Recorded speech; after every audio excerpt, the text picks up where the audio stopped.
Hi, everyone. Welcome and good afternoon. My name is Benjamin Quinn, and on behalf of Harvard Bookstore, the Harvard University Division of Science, and the Harvard Library, I'm excited to introduce this virtual event with Moshe Hoffman and Erez Yoeli, presenting their co-authored book, Hidden Games. Sorry, y'all.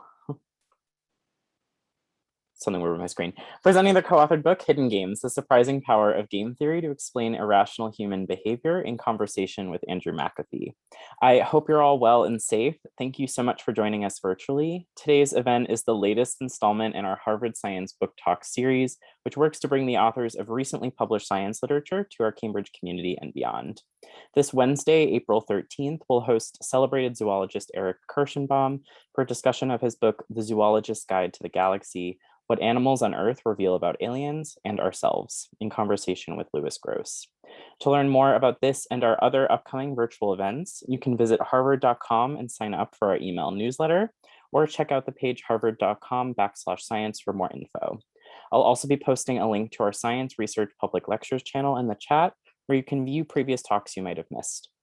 Today's discussion will conclude with some time for your questions. If you have a question for our authors at any time during the talk, click the Q&A button at the bottom of the screen and we'll get through as many as time allows. In the chat, I'll be posting a link to purchase Hidden Games on harvard.com. Your purchases and financial contributions make events like today's possible and help ensure the future of a landmark independent bookstore. Thank you to our partners at Harvard University, and thank you all for showing up and tuning in support of authors, publishers, indie bookselling, and especially for science. And finally, as you have no doubt experienced in virtual gatherings, technical issues may arise. If they do, we'll do our best to resolve them as quickly as possible. Thank you so much for your patience and understanding. Now it is my pleasure to introduce today's speakers. Moshe Hoffman is a research scientist at the Max Planck Institute for Evolutionary Biology, a research fellow at MIT's Sloan School of Management, and a lecturer at Harvard's Department of Economics. His research focuses on using game theory, models of learning and evolution, and experimental methods to decipher the motives that shape our social behavior. Erez Yoeli is a research scientist at MIT's Sloan School of Management, the director of MIT's Applied Cooperation Team, and a lecturer at Harvard's Department of Economics. His research focuses on altruism, understanding how it works and how to promote it, and he regularly collaborates with governments, nonprofits, and companies to apply the lessons of this research towards addressing real-world challenges. And Andrew MCAFEE is the co-founder and co-director of MIT's Initiative on the Digital Economy and a principal research scientist at the MIT Sloan School of Management. He's the author of More from Less and the co-author of The Second Machine Age, and his next book, The Geek Way, will be published by Little Brown in 2023. This afternoon, Moshe, Erez, and Andrew have joined us for a discussion of Hidden Games, Moshe and Erez's tremendous examination of the practical applications of game theory, which Nicola Rahaney, the author of The Social Instinct, calls a fascinating tour of how game theory can explain the intricacies and quirks of human behavior, and Hoffman and Yoeli are expert guides. This is a book I will come back to again and again. Finding a surprising middle ground between the hyper-rationality of classical economics and the hyper-irrationality of behavioral economics, Hidden Games offers a compelling, insightful explanation of our most puzzling behavior, from the mechanics of Stockholm Syndrome and internalized misogyny to why we help strangers and have a sense of fairness. We've got a lot to learn this afternoon, so without further ado, I am absolutely delighted to turn things over to our speakers. The digital podium is all yours, Erez, Moshe, and Andrew. Benjamin, thanks very much. And on behalf of E and Mo, and to be clear, I can't call these two Moshe and Erez, so I'm going to do E and Mo. We really want to thank Harvard Bookstore for hosting us. It's an iconic independent bookstore. I'm sure the three of us have all spent countless hours lost in the store, and we're very grateful. We're going to have some time at the end for your questions, so please do include them in the chat. We're fascinated to hear what's on your mind. But as a devoted reader of this book, I have a ton of questions for these two. So we're going to dive right in. Guys, you've written in a book about applied game theory. Game theory is one of the great intellectual contributions, I think, of the 20th century by super geniuses. That's probably not an exaggeration. Do we need to also be super geniuses to understand game theory and apply it and even get through a book about it? Definitely. Thank you for tuning in. Next week, quantum mechanics. Game theory has at its core a very simple set of tools and insights that it provides, and ones that one can distill. Of course, one can take it to the point where very few people can understand it, but a lot of the stuff that we would be talking about in a book like this with an audience that is non-expert would be simple. Game theory, I think, is something that one can use to understand things that one encounters on an everyday basis, and to really distill a key feature of those kinds of interactions. Things like, this is a situation that's positive sum, or things like, this is a situation where there's an element of coordination involved. What is the domain of game theory? Like, what does it help us understand? Well, traditionally, it helps us understand things like Cold War dynamics, or how much you should bid in an auction, or even like a parlor game, like when you should bluff in poker. That's the traditional set of applications. Fine. And I guess over the past 40 or so years, there have been other applications in biology to like why peacocks have long tails, or why animals can be territorial. So like these kind of evolutionary applications. The set of domains that we apply game theory to is a little bit different. We're thinking about things like quirky features of our pro-social preferences, like why we're altruistic, or the weird ways we're altruistic, or spin and motivated reasoning, the way that we try to persuade each other and our own like fallacious beliefs, or like, you know, our aesthetic sense. So like why rap has like these like intricate rhyming schemes, things like that. So new domains that involve more. Oh, I want to make sure I'm following. Altruism. Yeah. Spin. Yeah. Aesthetics. Yeah, that's right. Rap lyrics. Yeah, that's right. What do these things have in common? Good. Where game theory is the toolkit that you guys chose to explain it? They are weird aspects of our preferences, beliefs, ideologies, passions, principles, these kind of weird things that humans kind of take for granted in the way that we think, in the way that we talk, in the way that we act. But they all have in common that they're social. Okay. So you might not even think about it that way, but like, our sense of aesthetics. I don't think of my aesthetics as social. That's right. But your point is that they are. Absolutely.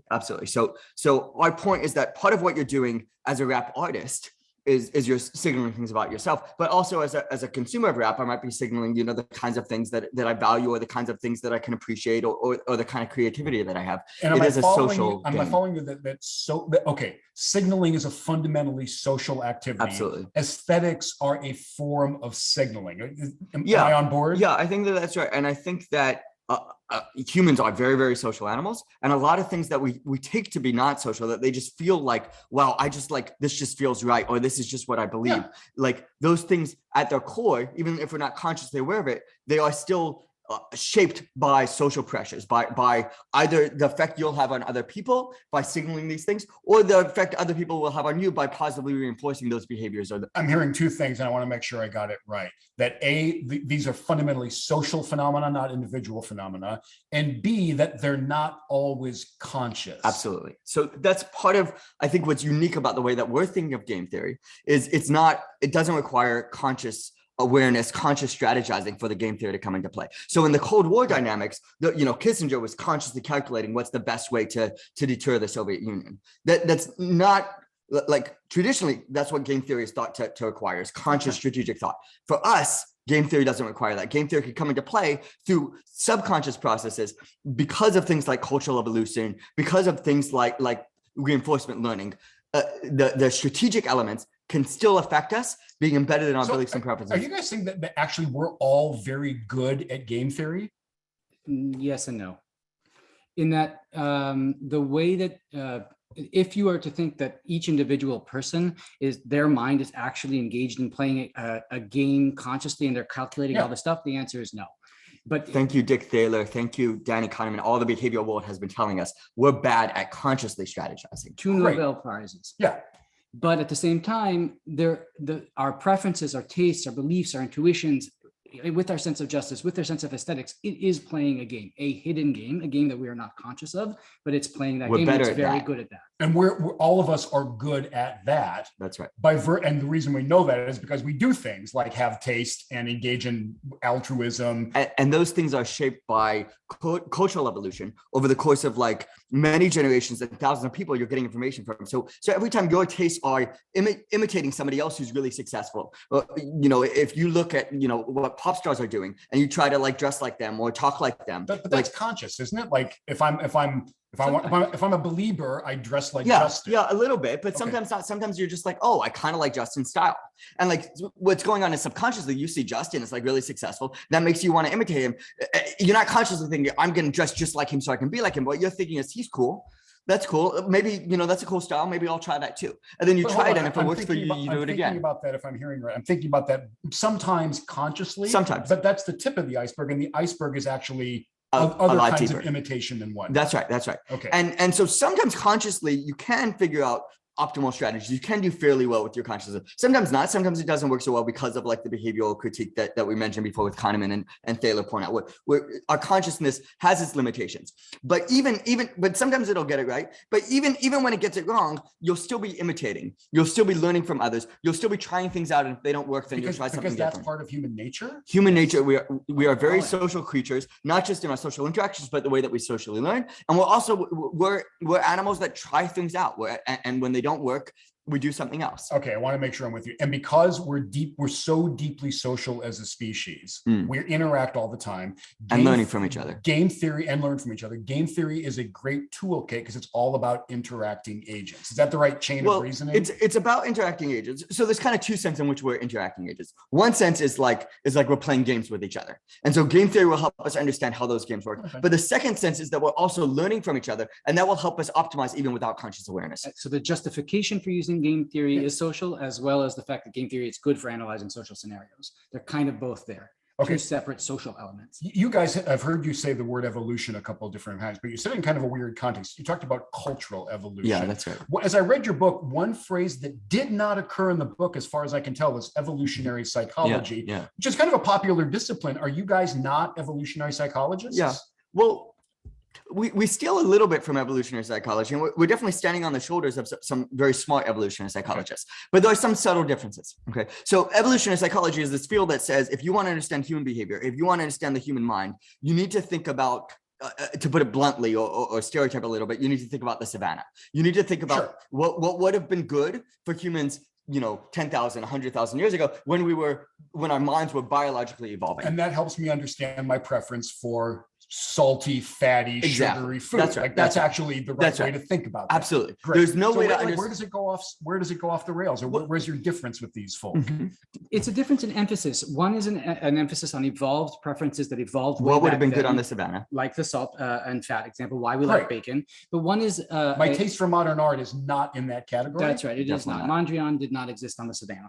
But isn't he paint in a way that my eyeballs love because of the savannah? Maybe some elements of it. Maybe you like some. Maybe he's taking advantage of like your like of symmetry by slightly breaking it or things like that. But some of the elements here, the abstraction there, presumably is something that you are learning in a shorter time frame than just since the savannah. Let's give a concrete example, if I can. Go ahead. Okay. So when we talk in the signaling chapter, right? There's all sorts of signaling models that have biological explanations. So we mentioned the peacock tails. Why do peacocks have long tails? It's a good way to signal that the fit for peahens to like them. That biologically evolved, right? Okay. But there are many examples of costly signaling that we also talk about, which clearly are not biologically evolved. Let me give you an example of that. When I was in Northeast India doing research, one thing that I noticed is like this fingernail and this fingernail was really long. Okay. And if you ask people there, as we did, why do you have these long fingernails? They'll tell you it's beautiful. That's it. That's what they told us. It just looks looks good. Exactly. They had no other explanation than that. It was just deeply embedded in their preferences. They find it beautiful. No, you and I mean, again, we all know that we have culturally specific aesthetic senses. You and I don't think find it beautiful. I mean, we don't grow our fingernails long like this. It seems to be culturally specific. And you can ask why in that culture. So the savannah explanation does not work. It does not work there, or else we would have the same preference. Yeah. We don't. So that tells us there's something about the culture. And the story that we'll give is, well, what they're doing is they couldn't tell us this. It's not conscious. Again, the game is hidden. But the game is hidden. The game is hidden. That's right. But what is the game there? It seems as though all the people with these long fingernails are the people who aren't working the field, who they're not cultivating rice like the majority of the population that I was visiting. Instead, what they are is they're the few people who are the mayors, the school teachers, the secretaries. So they're signaling that I don't have to work the field. I can grow out these long nails. They're sending this costly signal I can afford to go out these long nails because I don't have to work the field. So that's a valuable signal to convey. They're not aware that they're conveying it. They just find it beautiful. But again, in our culture, we don't need to convey that because we're not agricultural. In that culture, it's the equivalent of a peacock tail. That's right. That's right. Fine. And we have peacock tails in our culture too, for sure. Is there a culture that's immune to peacock tails? No. So that part might be biologically evolved, the desire to signal. But the ways in which we signal are going to be culture specific. And so the ways in which you signal, you have to learn from culture. Okay, so one of the other things you guys have taught me in the book is that cultures evolve much more quickly than organisms do. Yeah. And cultural evolution helps us understand a lot of the hidden games. That's right. They're not universal, they're culture specific. That's right. But they're still, they're evolved things that we've learned to do. Yeah. And I mean, certainly there's, human beings evolved. Certainly our capacity to signal, our capacity to learn, those things had to evolve. So and that's the sense. I mean, of course, we're standing on the shoulders of evolutionists. Like we have to, our brains had to biologically evolve. But but in order to understand the specific features, the specific, for instance, ways in which we signal, that requires thinking through cultural evolution. Got it. So there are two kinds of evolution going on. Ignoring either of them is a fairly bad strategy. That's right. That's right. One of the cool things that you guys do in this book is you frame it around puzzles. And puzzles are kind of great because they make your brain work. They're kind of weird. We like thinking about puzzles. Yeah. Hit us with a cavalcade of puzzles that you tackle in the book. I want to give everybody an idea of the range of stuff that you think is amenable to your kinds of analyses. Yeah, absolutely. So we started out talking about our sense of aesthetics. So you've already seen some of those. Why do some people like long fingernails, others not? Why do some people like fairer skin? Now we tend to like people having tan skin. We talk about hip hop and rap and why we tend to build entire art forms around artificial constraints, like you have to rhyme your words. So there's a set of puzzles around a sense of aesthetics. Another set of puzzles we might tackle in the book are things around rhetoric. So for instance, there's the fact that everybody presumably here knows that you have entire cable channels focused on one side of the aisle versus the other. We've all got the crazy uncle who only watches Fox News, and we've all got the very liberal folks on the other side who are only watching MSNBC and CNN. And each one of those sides, the thing that they're doing oftentimes, and the thing that they yell at the other side for doing, and then kind of ignore that they're doing it, is that they only show the things that are good for their side. So for instance, when Fox News is covering some event that's really bad about Trump, the way they cover it is by not covering it, whereas CNN is constantly hammering in on those sides. So you could ask the question, why is it the case that these cable news networks are only presenting the side that's good for them? And what's the hidden game there? It sounds pretty obvious. They're just partisan hacks, whichever side you're on that they're not on. But the thing that you have to wonder here is, why is it the case that everybody kind of knows this about CNN and Fox, and yet it persists? And so you have to ask, why is it that even though we know that CNN and Fox are doing this and that their viewers are only watching them and so on, that it persists? Can I jump in? No, hold on. I want you to finish the story. Why does it persist? Here, we're cutting into the middle because we've got to come back to the kinds of puzzles that we have. But here, what we would do is we would focus on two key elements of the game theory highlights here that are an explanation for this phenomenon. One is the fact that people are actually not necessarily engaged in uncovering the truth. They don't really have an incentive in these political domains to uncover the truth, but rather to signal something about a group membership, or to persuade others that a particular thing is the Their right political side is the good side. Yeah, their political side is the good side. So then, so there's a persuasion element. Yep. And private information. That's the second element. So you have this, the fact that you know what evidence is out there. Maybe you're a news anchor and you're out there in the field looking to find out, like, what should I tell my audience about?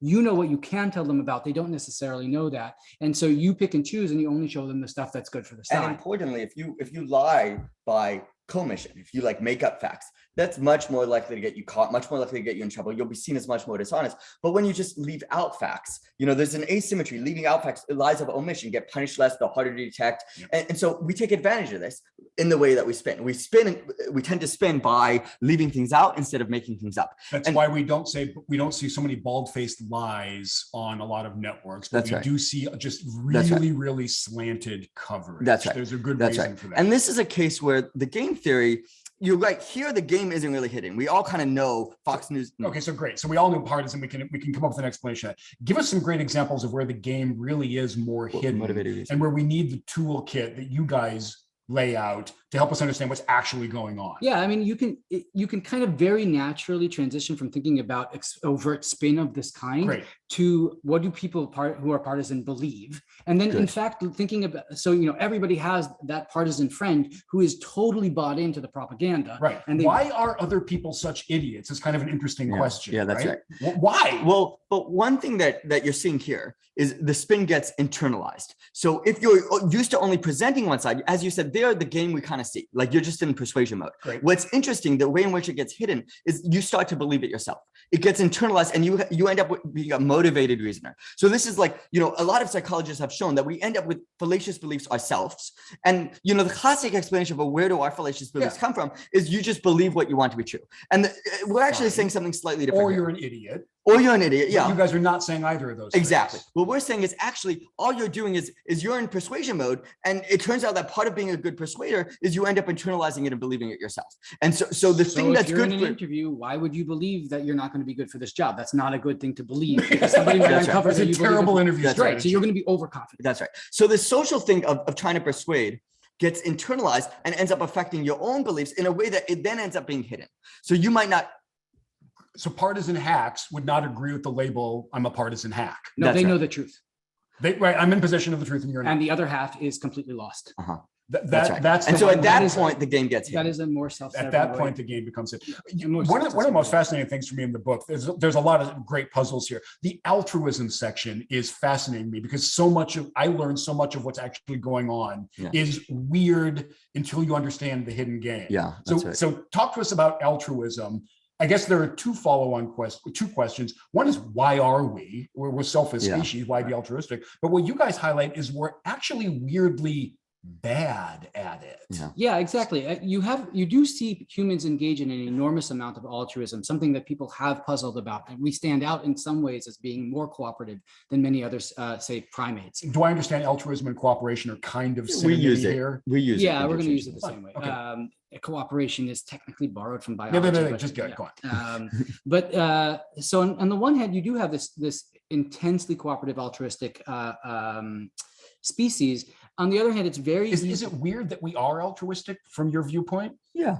I mean, this was, if you ask Darwin what kept him up at night, there were two things. One was the signaling stuff about peacock's tails. He didn't understand the peacock's tail. Yeah. He was like, how can that be consistent with the worldview where it's survival of the fittest? I think we share the worldview with Richard Dawkins, which maybe many of your viewers would share, the idea of the selfish gene, which is like selfishness is easy to understand. Like evolution is inherently a selfish process. The thing that's puzzling to scientists has always been, why are we so non-selfish? Great. And so that's the starting point. Why do we give so much? And as is there a 2-sentence explanation for why we're actually very altruistic or cooperative as a species? 1-word sentence: reputation. Yeah. People will trust you more. They'll give you more power over them. They're more likely to want to build a relationship with you if you're cooperative. Important caveat: remember the word hidden. There's no sense in which that's what you're thinking about when you're being altruistic. You want to help the world. You just want to do the right thing. It feels We're not good. a bunch of conniving people. Absolutely. Of course. Okay, fine. It's very genuinely held in that sense. So now I understand why we're a super cooperative species. Yeah. But first of all, highlight how weird we are at our altruism and then unpack what's going on there. Absolutely.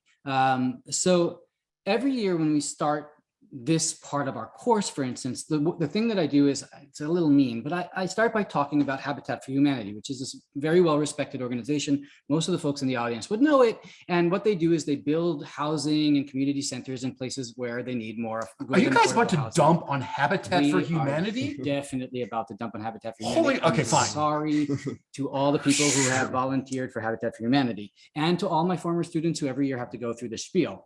Because at some point, I asked the students, can you raise your hand and tell us, have you participated in Habitat for Humanity? And they proudly raise their hands. Year by year, do you have a student or two who has actually swung the hammer for Habitat? Absolutely. Okay. Every year, there's somebody in the audience. And they're the hero in the class because they've done the right thing. Absolutely. Everybody's like kind of, looking at them in a nice way, almost clapping, not quite. And then at that point, I say, well, think about Habitat for Humanity. It's a good org by our usual standards. But if you think about it for a second, it's kind of a weird organization, because if your goal is to build as much housing as possible, The best way to do that might not be to fly a bunch of undergraduate students who have never held a hammer in their life from Cambridge, Massachusetts to Central America or South America or East Asia in order to build houses. You could hire somebody there who builds houses for a lot less money. Literally take the money that you use to fly that person and you could hire people to build Which would houses. probably buy many hours A of lot more builder houses. labor in Central America That's right. and put people to work. And 100%. and everybody in Central America would be better off as a result? Yes and no. We'll come back to that Okay. point. But before we come back to that point, this is something that we can generalize a little bit. We can see in a variety of different ways that while people do good, the way in which they do good tends to be highly ineffective. Another way to see this is Okay, so it's not that it's worthless to do habitat. No. It's just weirdly ineffective. Yeah. that's right. If you're doing like $1 per square foot built or something like that. Yeah. Exactly. And Okay. if your goal is what we claim it is, which is to help the world, this would be a weird way to do that. Especially after you guys are jerks and you highlight the dollars per square foot, That's right. then Yeah. nobody should do this anymore. Yeah, that's right. And That's right. yet they still do. So that suggests something weird is going on with our sense of altruism. But you guys have found it's not just habitat, right? Altruism in general has this feature of being kind of ineffective. That's right. So if you look at the effective altruism community, they'll highlight this. What happens is people tend to give to and donate their time, like in this example, to charities that sometimes do exactly the same thing, but will do it in wildly different ways and therefore wildly less or more effective ways. Okay. The same charities that have the same exact goals can differ in effectiveness tenfold, hundredfold, thousandfold, and still continue to exist for decades, which suggests people are giving to those charities that really aren't doing very much relative to the alternatives. Whereas in the business world that I'm more familiar with, if you are 1,000 times less effective That's than right. the That's- competition, You will go out of you are business. pretty quickly going to go That's right. away. Yes, This is not how giving Yeah. that's right. works, even though we all agree giving is important. Exactly. Okay. And that suggests that So then what the hell is going on? Well, for starters, it suggests that there's something different about what's motivating our giving behavior than what's motivating our, say, investment behavior. Great. When you're investing in a stock, you want return. But something is causing you that when you invest in a charity, you're not looking for return, you're looking for something else. Now, consciously, we'll tell each other, oh, I actually, you make it sound like you're looking for return. I want to help the world. Again, I want to have an impact. Again, you're not lying. You're not deliberately lying. To the other Absolutely. It's people. all subconscious. But Great. subconsciously, this suggests something else is driving our altruism. What could that be? What could that be? Erez hinted at reputation earlier. And there are a few interesting things about the way reputation work that game theory will help us understand that show up and could explain some of these odd features. Including? So, for instance, when you give, it has to be highly observable, right? I mean, there's no way to affect your reputation if other people can't Yeah, see great. it. So And- observability is a thing that comes up over and over, and over. in the book and in your world. That's right. Giving has to be for this to work. Has to be in, observable. in your view of the world. Observable. Yeah, that's right. And when it Great. is observable, people will give more, and people will give in more observable ways. Now, not everybody, and there will be exceptions when people give anonymously and stuff, and we have a chapter on that too. But setting that aside for now, generally observability matters a lot. Okay. Yep. And if you want to, Erez has this field experiment that we also talk about in the book, where like if you just make, for instance, not just giving, but other pro-social behaviors like doing energy efficient things. If you make that more observable to your neighbors by, say, having your sign up sheet in the lobby so that all your neighbors can see that you signed up, Boom. people sign up a lot more. Yeah. So observability matters. You make your recycling in a green bag that's see-through, people recycle more. Yeah. Okay. So observability. Again, this is part because of our reputation That's right. as a very social right. species matters. a Exactly. great Now, deal. consciously, people will say, I recycle because I care about the environment. Yeah. But lo and behold, when your recycling is more observable to your neighbor, you start caring about the environment more. It just kind of triggers that psychology, It triggers the psychology. which is how the psychology should work if it's being driven by reputations. That's right. And you guys think that's what your explanation, the hidden game is altruism is kind of about reputation. Yeah, it's enhancement. like that's right. It's a reputation That's right. management system of sorts. Yeah, that's right. So I want to dive in a little bit deeper on this because this brings up a couple kind of deep points about the worldview that you guys are putting out there. A lot of these stories get critiqued for being just so stories. You're telling a convincing story, like I'm buying it. There are probably other stories out there about why we give and why it's so ineffective. Yeah. But I've heard you all make the point that you and your peers have banged away at other explanations and they don't hold up That's all right, that well for things like our weird altruism. That's right. Talk a little bit about the experiment that one of your colleagues did That's to try to right. rule out some other explanations Yeah, for yeah. why we give. One thing in our book, as you mentioned, we like to give a lot of puzzles. We also like to explain the rudimentary insights of game theory, Great. these simple models. And then we also like to present evidence, like to make sure we're not just doing just those stories. Great. Okay. And so a type of evidence that we will give is experimental evidence. And those experiments could be of the form of like I mentioned with Erez's experiment with the sign-up sheet. Those are field experiments. In the real, in the wild, we actually like try to get people to be more pro-social, and we test that observability. Right. If observability goes up, pro-social behavior goes up. Exactly. Okay, that's information in support of your worldview. Let me give you another one. So our worldview says that there's something unique about altruism, about charities that works differently from, say, investing or savings decisions. Great. Okay. And so you're about to tell me that's a testable hypothesis. That is testable, yeah. And you're about to tell me a test. That's right. And in particular, the test is really good at ruling out alternatives, like we're just bad at thinking about numbers, or we just can't conceptualize, multipliers or impact so easily. Okay, so what you can do, for instance, is you tell people, here's $10. You decide how much of it to keep, how much to give to charity of your choice. Fine. Okay. And I, as the experimenter, I'm going to be generous. I'm going to match whatever you give. Now I'll match it either 1-to-1, or maybe I'll tell some other people I'll match it 2-to-1. Great. I'll tell some other people it'll be 5-to-1, up to 10-to-1. You can manipulate that. Exactly. That's what experimenters do, right? Exactly. They fiendishly manipulate. Exactly. This. And so we can manipulate the match anywhere from 1-to-1 all the way up to 10-to-1. And no effect, because people don't care about impact. So it doesn't matter. If you really cared about impact, you would see the 10-to-1 match and you'd be like, damn, I'm giving. Yeah, because it's going to have 10 times the impact. But it turns out it's flat. People give exactly the same amount when it's a 1-to-1 versus a 10-to-1. The multiplier is irrelevant to this decision. Okay, so maybe I'm an idiot about finance. Exactly. Decision to give. Exactly. Okay, so here comes a different decision. Go. That's right. So as soon as you make the decision, so you're right. Maybe I'm an idiot about numbers, finance, and I'm just not good at thinking about them. But what happens if we give you a very similar decision, but instead make it about a savings decision and say we can either give you a 1-to-1 match or a 10-to-1 match, and we'll give you that match, in another day or two. People are really responsive suddenly. Of course, suddenly it's the case that they're when it's your money, thinking about multipliers. You calculate impact. That's right. And it just stands out when you look at the graph of how much do people put it towards themselves versus how much they put towards the charity down the line. That it's flat for the charity. Really immediately rules out the cognitive constraints. Right. So you guys are, if I hear you right, you're fairly convinced that you and your community are really not just not telling just so stories anymore. Like you've banged away on this in all the ways that scientists do. I think that's right. Now, for any given example we have in the book, there's a chance that our explanation is wrong. That's fine. We try to give evidence for it, but we hang our hat on the approach. The approach is a useful, insightful approach that has evidence for it. But on any given example, of course, as scientists, our priors aren't 100%. It could be that something else is going on here. And we do want to update. But one of the things that I think our approach adds is parsimony. It's these simple models explain so many puzzles and so many different things that seem totally unrelated. A single model seems to fit it well. And there's some evidence for it, and it's not just so, but we really we think the approach is what's adding value. The approach can explain so much with so little. And you're not saying that you're explaining 100% of why people give and everything that's interesting. Other things are going on. This is an underlying thing. Yeah. Keep that in mind and you'll understand stuff better. Yeah. Cognitive constraints might also be playing a role. For instance, even with the savings decision, it's not, you're not exactly optimizing. It's super not clear to me how your toolkit explains both giving and rap music. Can you cross that chasm? Yeah, basically what we're saying is that humans evolved a psychology that's designed to allow them to play these games. They have tastes and beliefs, ideologies, intuitions that help them do that, and they can help them do games about reputation. Sometimes. Yeah. Okay, great. Sometimes they're about reputation. Sometimes they're about signaling things. Sometimes they're about group identity and persuasion. Sometimes they're about other things. And these different. So what might you be signaling with rap music? Yes.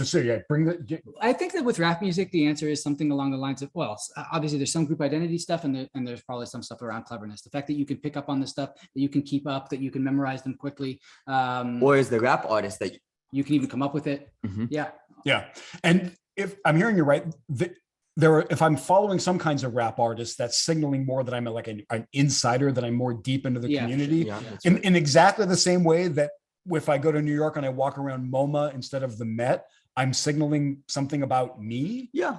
Something, what is something that about your thing? values, something about your training. You know, if I've never been to an art museum before and I show up, I'm not going to understand 99% of what's going on there. And if I try to explain it to the buddy that I'm, there with, I'm going to, sound ill-informed. But if I had parents who brought me to museums growing up, and if I, was able to, go to Harvard and take an art history class, I'll sound more sophisticated. And so one thing I'm doing is I'm signaling this kind of background knowledge. And that shows up a lot in art. Background knowledge really helps you sound sophisticated. And it increases the value of me going to an art museum or taking somebody on a date to an art museum, is then I can sound like.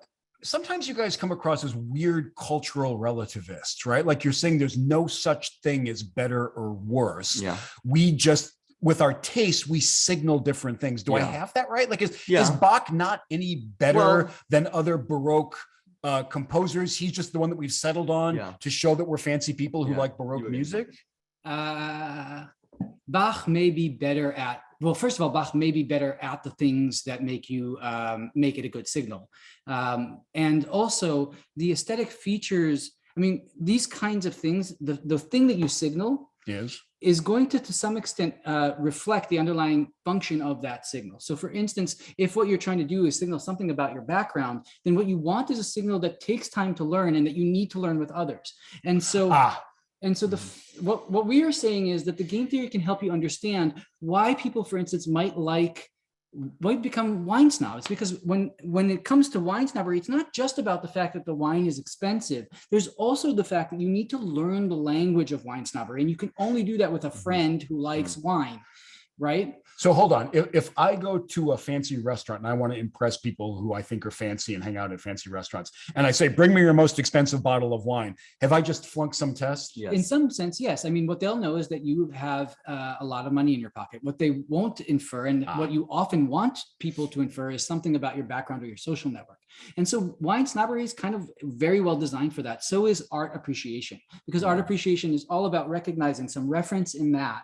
Well, not all about it, but one thing that happens is that there's some thing that you're looking at and you're like, oh, that references this other piece that I also saw when I was back in this other place and I talked to this person about it and they told me about that and blah, blah, blah. So hold on, I want to go hang out and I want to get impressed. I want to get taken in by the fancy community who order expensive wine in the right way, or appreciate wine in the right way. I blow it if I just order the most expensive bottle and try to make that like my ticket in. For sure. What do I do to actually get in with these people? You have to spend the time to actually learn the language. And doing that is something not everybody can easily do. And this is why it's actually a credible signal and why it makes sense that our sense of aesthetics would develop. But you mean I have to spend time with people who teach me how to say, well, there's a hint of blackcurrant in the finish here. Yeah. To some extent, it's kind of like a machine learning process. You need a trainer. You need somebody who tells you, like, this is something with I'm not sophisticated in this domain, but this is something where it has that finish that you just described. Yeah. And you need somebody who knows it to teach you that connection. And that tells you something about your social network. That tells you something about, like, you having spent time learning this skill set. Because you got to put in hours to get to the point. You got to put in hours, and you need to have the friends to train you. You got to spend hours with the right people to be able to talk about the blackcurrant finish of whatever. And this is a good example. I can't shortcut that with money, or I can't. Exactly. So this is a good example where where we're doing something more than just saying this is costly signaling. But when you say costly, you don't mean just dollars. Well, usually it's interpreted that way. So usually when people talk about costly signaling, they think it's about signaling wealth. And this is an example. Exactly. Right. This is an example where actually we can look at the way that what's being signaled and try to kind of reverse engineer what information you're trying to convey. And that's a little bit more sophisticated than the standard costly signaling story. And it's also slightly more sophisticated in that it's internalized. People just think wine, wine snobs just think the wine is inherently better. And maybe in some ways it is inherently better, but it doesn't seem like it seems like there's more going on than that, like signaling that you had this training process. And again, if I'm hearing you right, I'm not hanging out with my wine snob friends and learning about how to describe the blackcurrant finish with conscious strategy in mind that I want to get invited to Davos someday. I'm enjoying this. I'm getting reinforced by the whole thing. And then maybe my ticket to Davos shows up. And if I may, to get back to an earlier point about how, we're not claiming that there isn't better and worse wines by some dimensions. We're not claiming that there isn't something to art or aesthetics that's real. What we are claiming is that, well, there may be wine that like gets at certain taste buds better. There may be art that is inherently better at communicating certain things, or maybe even like a better like a more sophisticated writing skill. So one of the things you taught me was that Rothko was a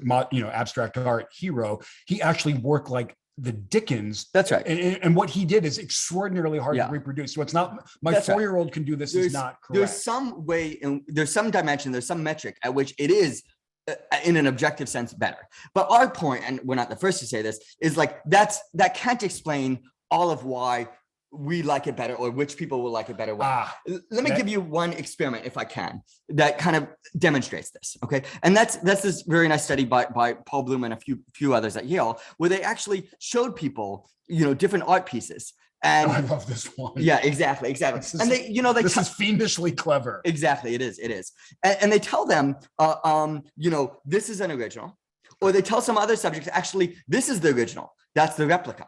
So they randomize which one is claimed to be the replica and which one is claimed to be the original. Right? Exactly. And so whatever objective dimension you're looking at the art piece of, in terms of like its aesthetic appeal or in terms of its creativity or whatever, like that's randomized whether or not you're told it's the original or not. Yep. And the one that's the original, you say it's better. You say it's like prettier to look at. You value it more. You're willing to pay more to obtain it. So that tells you there's more to it than these kind of objective criteria. Now, that doesn't say the objective criteria mean nothing. That's something also the audience may have experienced, because if you think about you decided to go to the Louvre and you wanted to see the Mona Lisa. In fact, the Mona Lisa is very hard to see at the Louvre, but you can open Wikipedia and you can get a variety of different high resolution images of the Mona Lisa, some of which have been corrected for the effects of time and so on.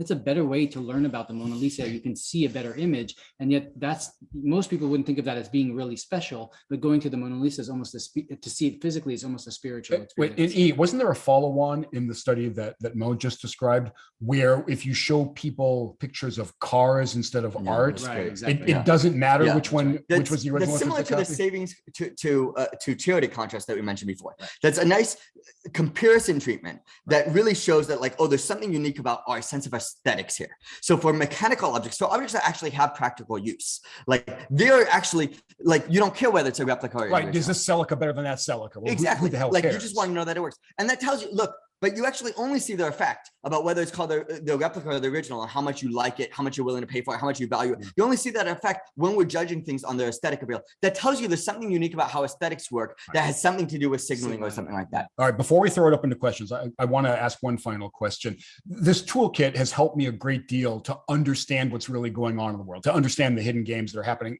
all day, every day, all around us. Can you actually use this toolkit to change the real world, to make things happen that you want to? You were part of a study in Kenya that strikes me as pretty good evidence that we can use these ideas to make things better. Talk about it. Yeah. So the study in Kenya involved a population that was suffering from tuberculosis, which unfortunately, and at least until COVID, was the world's #1 killer amongst infectious diseases in the world. The funny thing about that is that, well, not funny, it's the particularly tragic thing about that is that tuberculosis actually has a cure and has had one since the 1940s. The problem is that you really have to take the medication for a really, really long time. The medication itself is going to make you feel sick. You have to go back to the clinic all the time in order to... And after your symptoms go away, exactly, you have to take unpleasant medication for a long time to truly nuke the bacteria. That's right. And you're doing that in a place where there's a stigma against tuberculosis, and often there's terrible transportation networks. You're taking half day off of work every time, so people give up, and they my symptoms have gone. I'm not going through this hassle anymore. That's right. We're good. But that's a bad idea. Well, from their standpoint, is it? Fine. Maybe from not. a public health standpoint, a disaster. Because some of the time they're cured, but a lot of the time they're not. And when they're not, they develop, they become infectious again, and they may develop drug resistance, which is harder to treat, and which is something that really is quite scary from a public health standpoint, because eventually we might not be able to treat it. This is a nasty problem, right? Because from an individual's cost benefit perspective, not taking the medication anymore once your symptoms go away feels like the right call.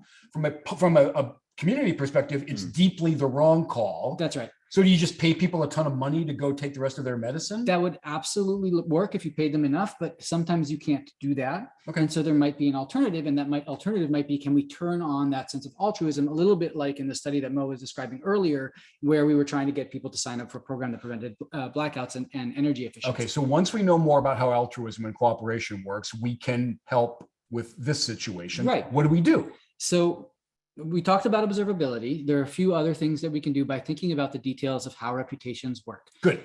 Typically, when we design these kinds of interventions that are designed to turn on the psychology, we think about three key things. One is increasing observability, the one we talked about. Another one is to lock out plausible excuses to make it so that people can't just easily say, oh, my dog ate my phone or whatever.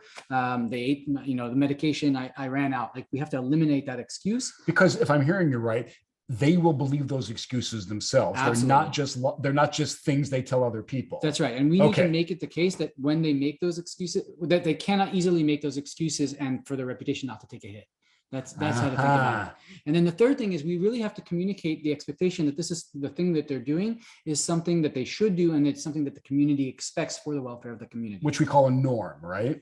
Yeah. Okay, fine. Yeah. So communicate the norm, eliminate plausible excuses, increase observability. That's how we build the intervention. What we did specifically. Hold on, there's a wrinkle here because if I'm remembering right, you can't just increase observability inside the person's local community because of the stigma about the disease. That's right. You cannot parade around the fact that this person has tuberculosis. That is a bit of a constraint for increasing observability. We have to do something a little different. So what we did was we built a cell phone platform. This is an area where people have high cell phone use that we were working in. And that cell phone platform had a few key features. Number one was it would send a text message reminder. Okay. It would say, could you please log in and verify that you've taken your medication? If you fail to verify, it would send another one. If it failed to verify again, it would send another one. Yep. And then at that point, if you failed after 3 times to verify, you would get put on a list, and there would be a group of people who would follow up and see why you'd fallen off the wagon. Great. That group of people, let me stop there and show you how this relates to the two of the three things that we've already talked about. Number one is, notice we could have just sent you a text message. But the problem with doing that is A, there's no observability, and B, there's tons of excuses. My dog ate my phone. Yeah. If instead we're doing something somewhat burdensome, which is actually asking you to log in and verify and following up again, both of those things go away. Number one, there's a group of humans who you eventually develop a relationship with, who care about you and want to follow up with you and so on. So there's some observability towards them. Okay. And number two is there's no excuse. Your dog ate your phone, find another one. Yep. Right. So we're not letting you off the hook by bugging you until we hear back from you. That's right. So the game for our standpoint is to take this game theoretic background that we know, which if you described it in game theory as things about first order beliefs and higher order beliefs and multiple equilibria, which is too abstract to be practical, and then convert that into something that's actionable, like increase observability, eliminate plausible excuses. And then there's one more step, which is, what does that mean when what you're doing is building a cell phone platform? But if you can think about that clearly and say, oh, wait, a text message reminder doesn't have observability and leaves lots of excuses on the table, what's an alternative? That's the way in which we can use that game theory in order to do something useful. So we can take this toolkit and apply it to things in the real world to try to affect some change. If you understand what's driving people, if you understand the motivations, even the ones that they're not consciously aware of. In fact, maybe even particularly the ones that they're not consciously aware of. That gives you a lot of leverage to affect people's behavior and potentially for good. I like it. I think this is a good time for us to throw it back to Benjamin. Benjamin, do we have some questions from the audience that these guys can dive in on? Yeah, we definitely do. Unfortunately, I don't think we'll get through all of them, but let's jump in. So I'm going to start with 2 questions that are kind of about the hidden nature of the games and the rules of the game. So I'm just going to start with this one. Are there ways in which the hidden nature of the games is beneficial to us? Does making the choice conscious result in poorer outcomes?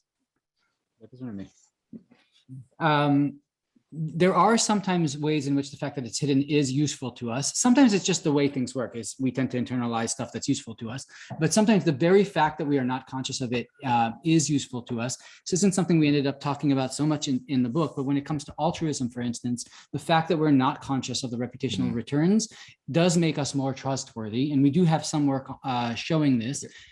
So someone who calculates how they can get reputational benefits from their good deeds. So if I think through like, well, do I want to do Erez a favor? Yeah. Well, yeah, only then you're Machiavellian. Exactly. Then you're just kind of a jerk. Exactly. And not a good friend, and not a particularly trustworthy friend, because, well, if the favor then costs me a lot, I won't be there anymore. And so there's times when you don't want to say the quiet part out loud. That's right. There's times when I benefit from it being hidden. And one way that you can actually not say the quiet part out loud is to not be calculating. And so to not know the quiet part. That's right, exactly. That's Not right. calculating first and just do the right thing in an intuitive fashion. So should we not read your book because then we'll know the quiet part? Like that's Just skip the last third. Benjamin, what else do we have? Yeah, since you brought up reputation, I'm going to ask this question from Timothy Richardson, who just wants to know, could you talk about the social ramifications of reputation? Why is reputation so important to us? Wow. There's so many ways I could take that question. I'll start by just saying the fact that we can keep track of reputations is probably what allows us to have large scale cooperation in the first place. This is a point that Rob Boyd makes. The book that you can pick up is called A Different Kind of Animal. And the students like Joe Henrik will also make this point. Humans stand out in the ability to cooperate, and not just to do it with like 2 or 3 individuals or a clan of 15 individuals, but to do it at a very large scale. Right. One of the things that's weird about us is that we cooperate at scales that are kind of unknown elsewhere in the animal kingdom. Right? Well, until you get to other ways of cooperating, like with ants, where sure enough, they can also cooperate at very large scales. But yeah, it is pretty unusual. We can do cities. And that's pretty amazing. In order to do that, you do need a sense of reputation. And this is an oversimplification, but you need to be able to do things like keep track of not just did I get harmed by that individual, but did that individual do something that's considered bad? And did other people then respond in the ways I think they should have responded? Or should I also be upset at them? But let me just add to that. There's other aspects of your reputation that are important and including important for sustaining cooperation. One of which is you might want to signal something about your values, or you might want to signal something about like your sense of empathy. And so for instance, if I'm kind towards animals, say if I'm vegetarian, or if I'm like have a cat that I like hanging out with, like that says something about my degree of sympathy, which might also make me more trustworthy as a romantic partner or as a friend. I seem to have this part of my brain functioning well, and that's a useful thing to signal. Instead of kick them when you walk by them. That's a good thing to signal. Yeah, that's right. Yeah, fine. Which is why we see relatively few dog kickers. Yeah, that's right. That's right. And again, it's not conscious. Not right? conscious at all. Not conscious at all. That's right. And then so that's another way in which your reputation might be affected by good deeds is you could develop a reputation for being empathetic, for instance, and that's slightly different from Erez's story. And then reputations are multifaceted. Another story about reputations that I think is really important is peer pressure. So we often have norms, and norms are enforced by peer pressure. Third-party punishment is the technical jargon, which is if I litter on the street, this happened to me when I was young. Some guy pulls up in his pickup truck. I finished my popsicle stick, I throw it out. I'm like 12 at the time, and this guy pulls up in his pickle truck, and he gets out and he says, "Was that yours?" And that was the last time I littered. And so that's, I learned very quickly, I've now internalized this. And now I think it's really bad to litter. You don't litter when nobody's watching. Exactly. I wouldn't do that litter when nobody's watching, even because I've internalized this. But like part of that internalization came from this social pressure. And that social pressure is also really important for sustaining cooperation is we enforce norms, we peer pressure each other to do things. And one of the things you guys have taught me is that if you continue to be a litterer, E will not hang out with you, even if you're not a litterer. That's right. Like having littering friends is not cool for you. Yeah, that's right. That's right. And in fact, it's even stronger than that. If I did hang out with Mo when everybody knew that Mo was a litterer, people would stop hanging out with me, even if I don't litter, which is known as higher order punishment. And that's part of the glue that holds us together. Erez, why do you have these friends that are like so they violate all these norms? They clearly don't care about the environment. Like you haven't taught Moshe, you haven't told him like. Yeah, and so I'll slowly start to shun not just you, but him. Higher order punishment. And this is actually really important for sustaining cooperation. That's right. To get norms off the ground, you really need those two key features. You need peer punishment, third-party punishment, technical jargon, and higher order punishment. You need the fact that I'll get punished for not punishing other people that I see violating these norms. Once you have, and just to bring back to the question, what you see here is like, what are some of the key features that reputations have to have? And these would be two of them.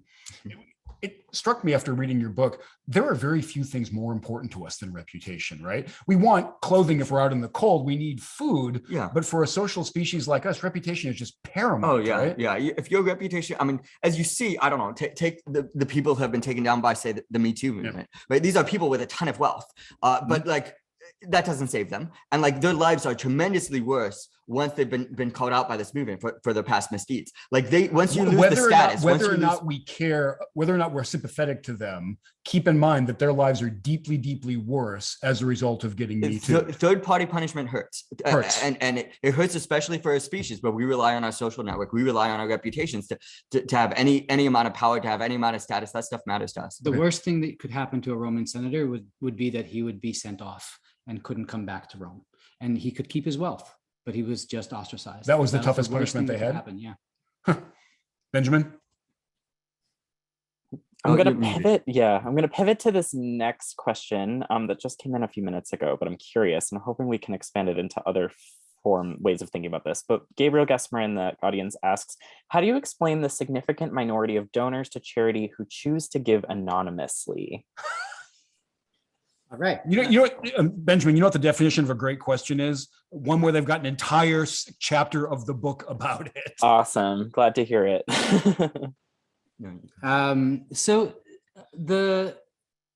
So some people give and they give loudly, but some people give more anonymously and more quietly. And you might ask the question, well, wouldn't you want other people to know about your good deeds? And wouldn't they want to know about it? That's the puzzle here. In brief, the way we think about this. Wasn't there a Curb Your Enthusiasm? Yeah, tell it, because I love that episode. So his name is Larry, right? Larry David. Yeah, Larry David goes to, and he gives to a museum, and he and his wife go to the museum, and he's so proud, and he shows his wife. And the whole premise of Curb Your Enthusiasm is he says the quiet part out loud over and over, right? Yeah. So his giving is super out loud and explicit because he wants the reputation benefit. He does, and he's really proud of it. And his wife is a little bit muted in her pride, and then turns her face, her gaze to the other side, where somebody has given anonymously. And the person who has given anonymously turns out to be his arch rival, Ted Danson, who is kind of trying to hit on his wife. And that's part of the fun. But what happens is he gets kind of upset about this. And in particular, he gets more and more upset over the course of the evening as he finds out that everybody there knows that Ted Danson is the anonymous giver. And so they're all like, oh, do you know that it's Ted that gave anonymously? Well, how do you know that? Well, he told me, but he only told me. And so at the end of the evening, he says, if I could have given anonymously and told everyone, I would have, if I knew that were an option, I would have taken that option. And part of what's going on with anonymous giving is that you are giving up something.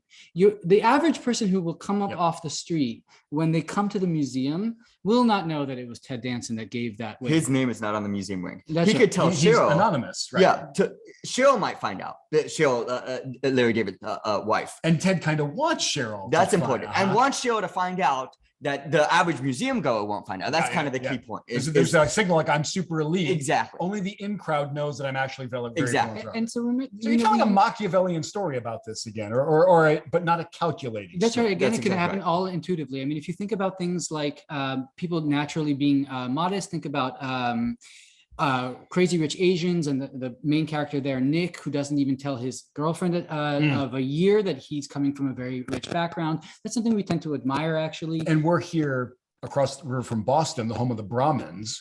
But we're famously modest about their giving and their philanthropy. That's right. There's the old ditty that says that Brahmins, that there's the Cabots who only talk to the whatchamacallums and the whatchamacallums who only talk to God, right? Yep. They will not tell, they might talk amongst themselves a little bit about their do-goodery, but they certainly will not advertise it beyond. But the thing to answer the question, the fact that you are giving up on some relationships and willing to do so is relationships, meaning that people outside of your community won't necessarily find out that you did these good deeds. That average person out there, I'm willing to give that up. That's the point. That is entirely the point. I'm signaling that I'm not doing it just to get the average person to like me. And we're going to say it one more time. It's not that everybody's sitting around on the whiteboard drawing this out and being calculated. Right. This is the hidden game that's going on. They just learned that modesty is good. It's Machiavellian in some sense, in a subconscious sense, but consciously it's not. Hidden game. Benjamin? So we're running out on time. Apologies to everyone. We've got You have a final fantastic question for phenomenal these two? questions. Oh gosh. Okay. Well, I do want to ask this one just because it's a little bit more about the mechanics of what you were talking about. So I just want to end on the process of collaboration. Someone asks, what are some more tips for increasing observability in processes to incite collaboration? Talk about energy efficiency. That was a great example. Yeah. So with energy efficiency, what we were doing was getting people to sign up for a program that prevents blackouts. Traditionally, the way that the utility had done that was to sign people up by sending them a mailer, telling them about the program, and then asking them to call into a hotline. We immediately recognized, wait, the problem here is there's no observability. They get home, they're busy, they need to make dinner, and nobody will ever find out about the good deeds. And so there's no way that this psychology will get turned on in the first place. We got to find a different way to engage them. And so this intervention is not going to work. Zero Not observability. observable. Fine. And so we said, what's a simple way we could increase observability? Well, instead of having them call into a hotline, we'll just put up a sign-up sheet, not super high tech. In the lobby where all their neighbors can see But it. everybody can see it. They're walking by the mailboxes and everybody can see the names. And that should What I love about this is these interventions are not heavyweight in a lot They're of simple. cases, No, right? they shouldn't You can be. activate this stuff kind of easily. Mhm. Well, it takes some work to do it in a natural way. Yeah, And, yeah. you know, it takes some work on the background. You can see we probably spent a month thinking about, should we Okay. build a fancy app? Should we do these Yeah. things? But when we settled on the sign-up sheet and finally thought of it, it felt very natural. So yeah, it was lightweight in that sense. Yep. Um, Guys, if you're interested in this, E has a TED talk, which is up on TED.com. If you just search for Erez Yoeli, Yoeli, and TED, you're going to find his talk, which is all about the toolkit to get people to be more cooperative, altruistic, pro-social. Shameless plug, it's good stuff. Brilliant. Well, I think we're going to have to cut it there. I just want to encourage everyone who asks questions to please check out the book. Hopefully it can answer some of them. Any closing remarks from the three of you? Thank you for joining us. Why don't you give your Twitter handles? Because I know both of you are active and you can interact with people on Twitter. Right. At Moshe, my first name, _ Hoffman. Follow. We like to point out interesting social puzzles and the hidden games that are involved. and ask us those questions and then we'll. That's right. We are responsive. You know, find us, send us a message, add us. And if you didn't have a chance to ask your question here today, ask us online. And I'm at Erez Yoeli, no underscore. I'm McAfee, and I'll just forward stuff onto these guys. Okay, I'm putting everything in the chat so people have access to your handles. Yeah, please come join. Wonderful. It's a fascinating conversation. Yeah, again, we've gotten some brilliant questions, so I hope people are able to send them your way. Thank you, everyone, for joining us today. Thank you for this fantastic conversation. It's clearly inspired a lot of conversation. Again, thank you everyone out there for spending part of your afternoon with us. Please learn more about this book and purchase Hidden Games at harvard.com. I've put the link in the chat a couple times. On behalf of Harvard Bookstore, the Harvard Division of Science, and the Harvard Library, all here in Cambridge, Massachusetts, enjoy the rest of your day. Keep reading and be well. Thanks for joining us again. This has been great. Thanks all.